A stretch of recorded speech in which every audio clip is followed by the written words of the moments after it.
забывает, кто это, что это, в честь чего. И когда музей подводных лодок типа С вот обратился к нам, что это не просто участник Великой Отечественной, а именно командир БЧ-5 С-13, и не только как участник войны, а как выдающийся офицер, как заместитель начальника училища имени Дзержинского. И он здесь похоронен, а памятник был достаточно простой, достойный, но простой. И было принято решение заменить его, провести реставрационные работы. Вот. Трудность была не в том, чтобы сделать памятник, трудность была в том, чтобы найти его родственников.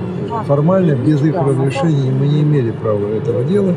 Но, к сожалению, вот почти в течение года поиски их результата не имели. Было принято решение, значит, все-таки отреставрировать этот памятник, а по сути изготовить новый.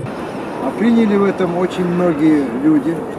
Во-первых, это комитет в защиту Маринеско, которого формально, может быть, уже не существует, но люди живы, остались, и они продолжают славные традиции воистину легендарной подводной лодки С-13 под командованием Александра Ивановича Маринеско.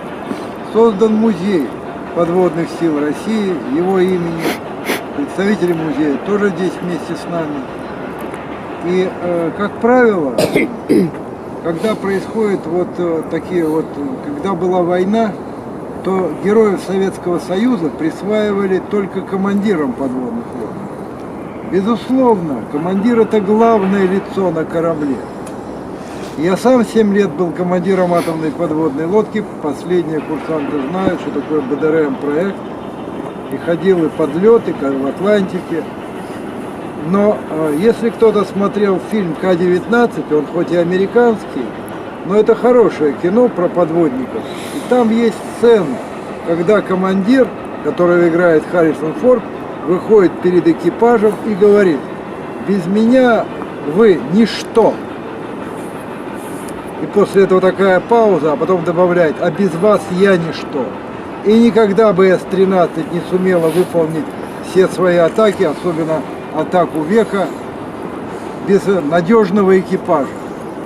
И каким бы ни был хорошим старпом помощник командира, штурман или минер, но вторым лицом, я считаю, на корабле это командира БЧ-5, это старшего механика. Таким и был Яков Спиридонович. И так волею судьбы получилось, что он похоронен здесь, а вот эта аллея героев.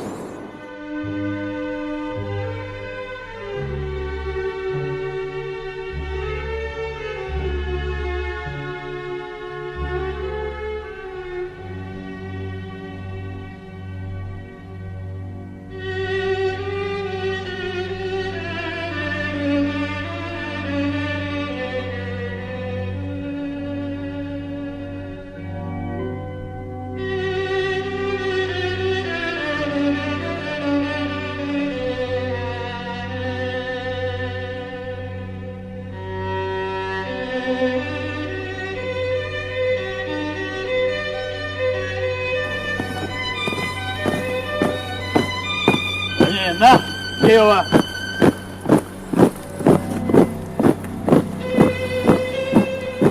Мы обратились к руководству Серафимовского кладбища, и они безвозмездно изготовили этот памятник. Предварительно был создан эскиз, посмотрели, все одобрили, и теперь этот памятник установлен.